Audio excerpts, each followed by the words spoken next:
3, 4, 5, 6, 7, 8, 9, 10.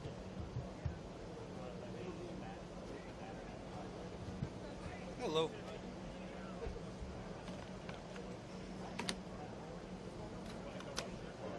Yeah. A little sore.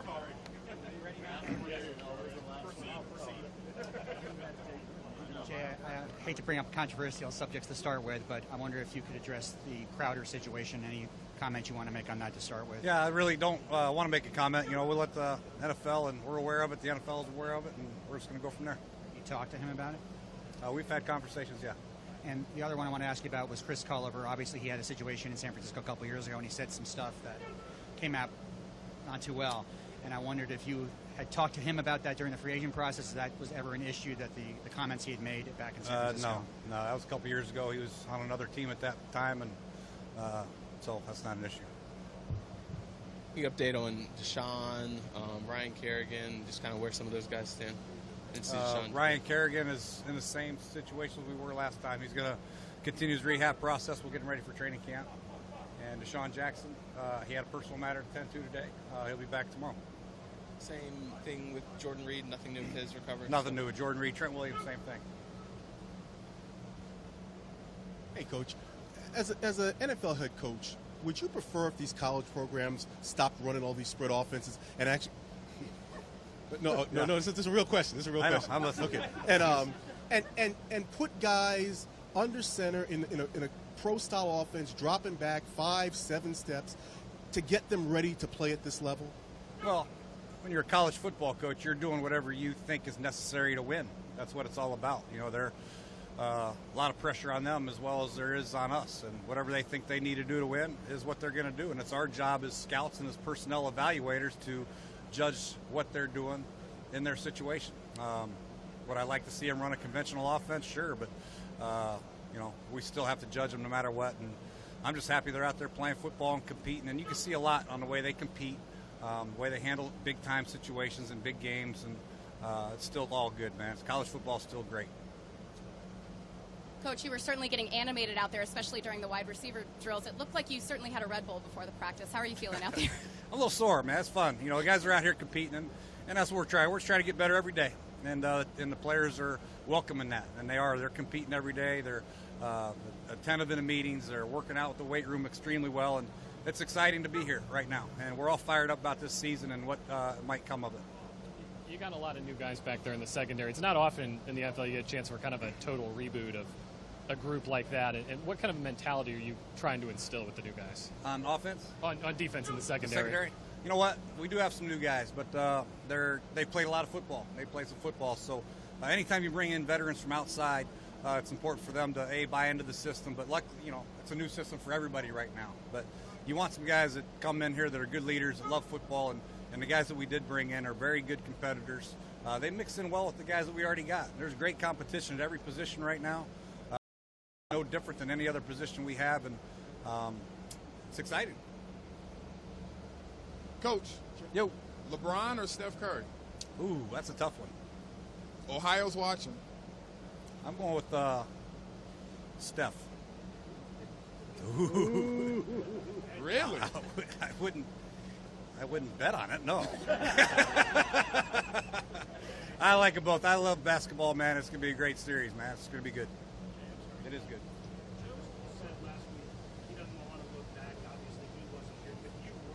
Yeah. To see Emerson last year, and then to see what Cal was going to talk about, how hard he's worked, and it appears that way on the field. What have you seen in Emerson because you were here last year and you have this year to compare it to? You know what I've seen with a lot of guys, Emerson's no different.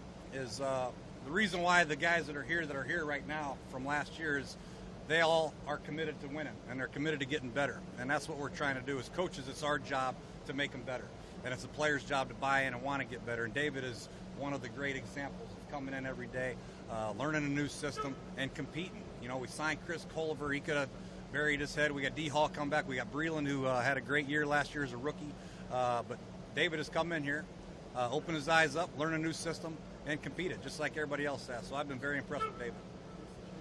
offseason being here and guys have a lot more free time on their hands, how often are you talking to your players just about making sure they're doing the right things off the field when they're not around the facility here? Well, high character guys are important to us, and luckily we've got some good high character players, and that's kind of our target in the draft and in free agency. And the guys have done well so far off the field, but there's a lot of temptation out there in the world today. There's a lot of social media that they have to be aware of, and I'm sure things will come up, but hopefully as men we'll all handle it the right way, and we'll stay away from the trouble. Luckily so far it hadn't come up and hurt us, but we do have a good group of people, a good group of human beings, and they're working extremely hard. Secondary, you talked about Teron and Duke, obviously two guys that want to start and guys who have won. How important is it to have guys with winning pedigrees coming in here, and how are they handling sort of switching off the roles right now? It's important. You know, trying to change the culture around here, and we're all working very hard to do that. And you bring in some people with some great leadership skills and have been in winning programs. Important. They know how to win and how to prepare to win. And I feel like the season that we had last year, as rocky as it was, I still feel like we did a good job of preparing, and the guys still came in here focused and tried their butts off to win. You know, we beat Philly week 15 or 16 at the end of the year. It shows the guys are still committed to preparing, and we're doing everything we can to change around here, and working extremely hard, and having veteran core good leadership is important. And we brought some guys in here that can help with that, and we've got some guys in-house that are good leaders. So it's a good group, and I'm impressed with all of them. They're handling fine. You know, they understand. Everybody understands in pro football, man, there's going to be somebody behind you or somebody next to you you're going to have to compete with every day. And, you know, in order to keep your job, you got to maintain a high level of excellence. And that's a standard we're trying to preach around here. If you're a starter right now, you got to maintain it. Otherwise, somebody's going to be right on your heels. And that's the way it should be. And we have great competition at every position. It's exciting to watch these guys play. Jay, how did the Texans thing in Richmond come about? And you've been on Hard Knocks before, and even though you won't be the focal point, the cameras are going to be around, the microphones are going to be around. How do you approach? What do you tell your team about the added attention they're going to have? Yeah, well, I think Bruce, first talked to their GM once he found out that New Orleans backed out of the practice sessions. We needed somebody to practice against, so we just asked if they wanted to, and they were receptive, and they came in. And I think anytime you get an opportunity to practice against a great organization like Houston, and they're on the upswing, and they got some great personnel, great coach, and Coach O'Brien, it's going to be beneficial to all of us. You know, it's game situations. It's something we don't know is going to happen. It's unscripted plays. It's red zone. It's, move the ball. It's third downs. It's all the situations you get against an opponent. It's competitive every day. You get to see our young guys against their young guys, our vets against their vets. It's going to be a good time, and, I welcome it. How about the Hard Knocks? Oh, Hard Knocks, I'm not worried about that. They'll be focused on them, but I'm sure they'll sneak a camera shot in on us a little bit. But, we got a good group of guys, but I'm not worried about Hard Knocks, man. We're going to, have some fun with it and practice and compete. Jay,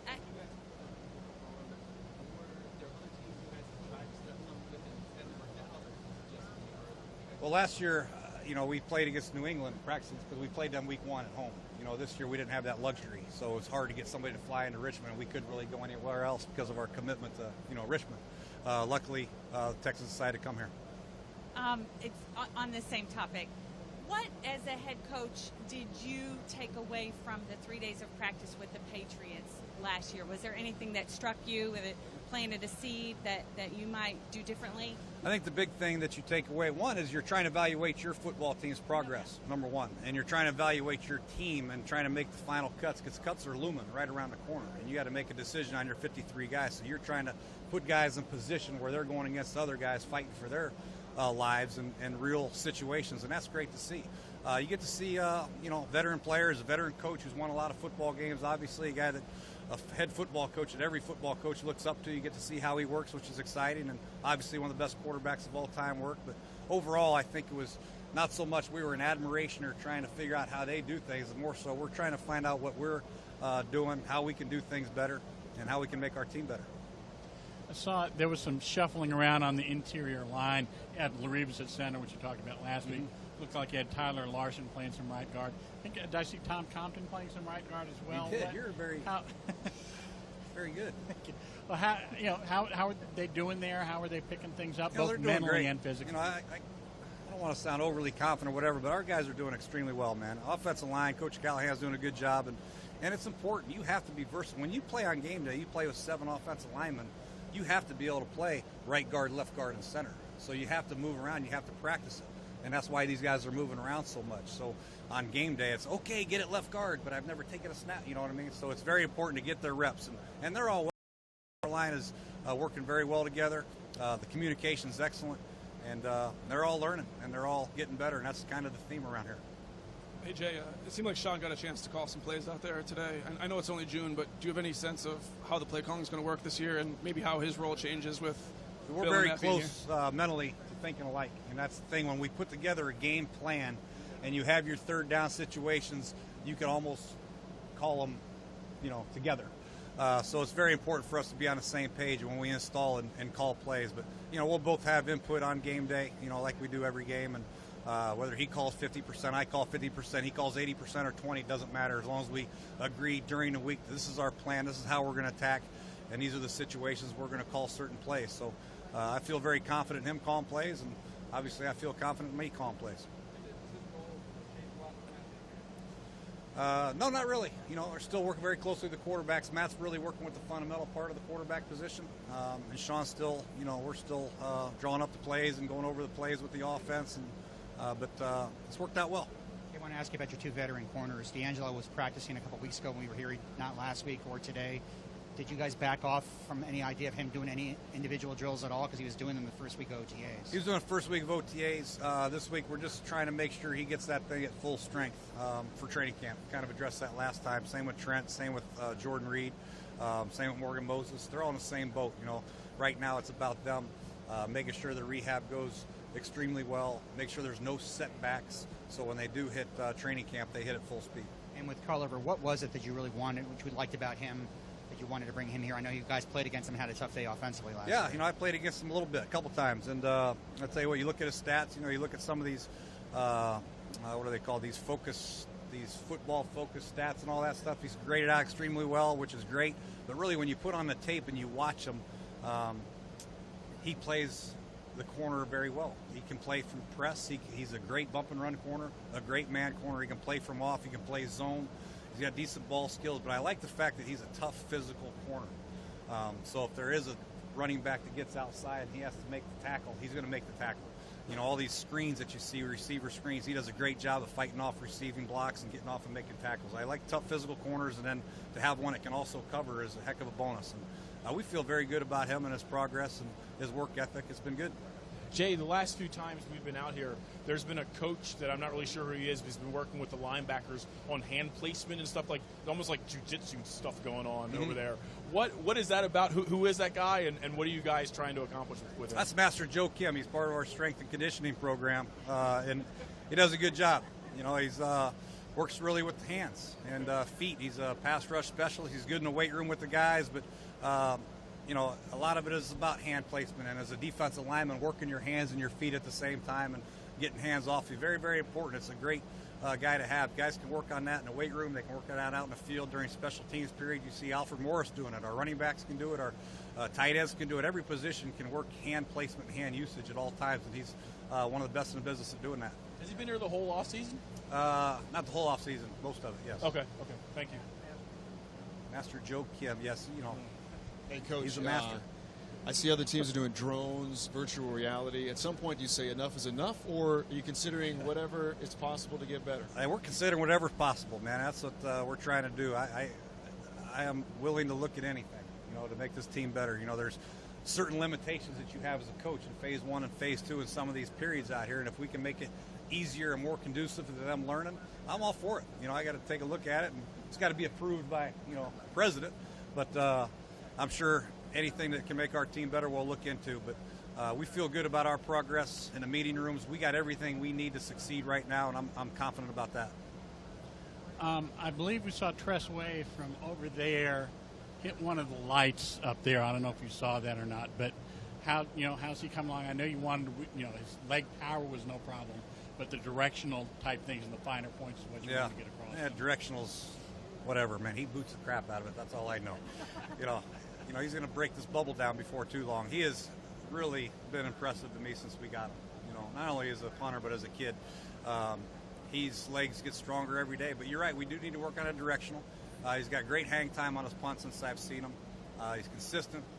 There are things he needs to work on, but I feel very, very good about that position. Oh, really? Grandmaster? Grandmaster Jay, Grandmaster Kim? Is he a rapper too? All right, thank you.